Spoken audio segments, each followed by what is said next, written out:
आखिरकार तमाम कयासों और अटकलों को अब विराम लग ही गया है, क्योंकि एनडीए के राष्ट्रपति पद के उम्मीदवार जगदीप धनखड़ ने ऐतिहासिक जीत हासिल कर ली है।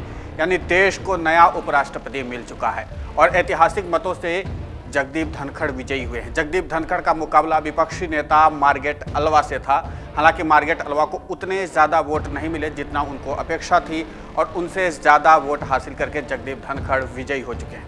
हालांकि जगदीप धनखड़ की जीत के पीछे विपक्षी दलों में उपराष्ट्रपति चुनाव को लेकर मतभेद भी माना जा रहा है, क्योंकि पश्चिम बंगाल की मुख्यमंत्री ममता बनर्जी के नेतृत्व वाली तृणमूल कांग्रेस ने अल्वा के नाम की घोषणा के पहले ही सहमति नहीं बनाने की कोशिशों का हवाला देते हुए मतदान प्रक्रिया से दूर रही।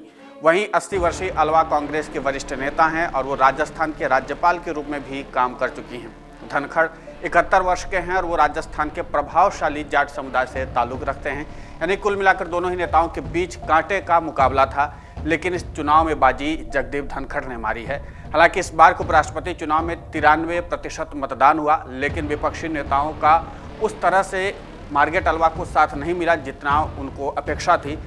इस बार के उपराष्ट्रपति चुनाव में 725 सांसदों ने मतदान में हिस्सा लिया।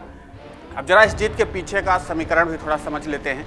दरअसल सत्तारूढ़ भारतीय जनता पार्टी के पास लोकसभा में पूर्ण बहुमत और राज्यसभा में 91 सदस्य होने के मद्देनजर धनखड़ को अपनी प्रतिद्वंद्वी पर स्पष्ट बहुमत पहले से ही हासिल था। उनके मौजूदा उपराष्ट्रपति एम वेंकैया नायडू की जगह लेने की संभावना पहले से ही काफी प्रबल मानी जा रही थी कि उपराष्ट्रपति वेंकैया नायडू का कार्यकाल 10 अगस्त को समाप्त हो रहा है। लोकसभा और राज्यसभा के सभी सांसद, जिनमें मनोनीत सदस्य भी शामिल हैं, उपराष्ट्रपति चुनाव में मतदान करने के पात्र हैं। संसद के दोनों सदनों में कुल 788 सांसद हैं, जिनमें से उच्च सदन की 8 सीट फिलहाल खाली है। ऐसे में उपराष्ट्रपति चुनाव में 780 सांसद वोट डालने के पात्र रहे हैं। हालांकि इस बार उपराष्ट्रपति चुनाव में सिर्फ 725 सांसदों ने ही भाग लिया, जबकि 34 सांसद इस मतदान से दूर रहे। लेकिन सबसे ज़्यादा चर्चा में टीएमसी रही, क्योंकि टीएमसी ने उपराष्ट्रपति चुनाव में भाग ही नहीं लेने का फैसला किया था। हालांकि पार्टी के आधिकारिक फैसले के इतर पार्टी के 2 सांसद उपराष्ट्रपति चुनाव में शामिल हुए और अपना मतदान किया। लेकिन इस बार कुल 34 सांसदों ने उपराष्ट्रपति चुनाव से दूरी बना के रखी, जिसमें 2 भारतीय जनता पार्टी के भी सांसद शामिल हैं। हालांकि जगदीप धनखड़ की जीत पहले से ही तय मानी जा रही थी। अब देश के नए उपराष्ट्रपति के तौर पर उनकी पहचान स्थापित हो चुकी, चूंकि उन्होंने ऐतिहासिक मतों से जीत हासिल कर ली है और एक बार फिर से विपक्षी दलों को हार का सामना करना पड़ा। जाहिर सी बात है, इस ऐतिहासिक जीत के बाद राजस्थान में खुशी की लहर दौड़ पड़ी है और जश्न का माहौल देखने को मिल रहा है, क्योंकि उनके गृह राज्य से एक बार फिर से एक उपराष्ट्रपति के तौर पर देश की सत्ता में काबिज हुए हैं जगदीप धनखड़। तो जाहिर सी बात है कि जिस तरीके से छवि जगदीप धनखड़ की रही, उसके बाद उनको उपराष्ट्रपति पद का उम्मीदवार बनाया गया और जिस तरीके से भारतीय जनता पार्टी या कह लीजिए पूरे एनडीए गठबंधन ने पूरे वोट का लिहाज रखा, पूरे वोट को अच्छे से समेट के रखा और यही कारण था कि उनको जीत बहुत ही आसानी से मिल गई और ऐतिहासिक जीत है, चूँकि भारी बहुमत उनको मिला है।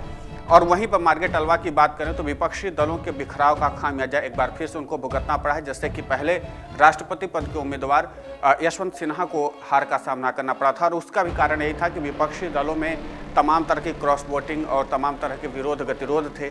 वही समस्या यहाँ पर भी देखने को मिली, चूँकि विपक्षी दलों में एकता देखने को फिलहाल नहीं मिली और इसकी शिकायतें जब ये मतदान प्रक्रिया चली थी तभी भी आई थी कि कई सांसद के अंदर मतभेद है, मनभेद है।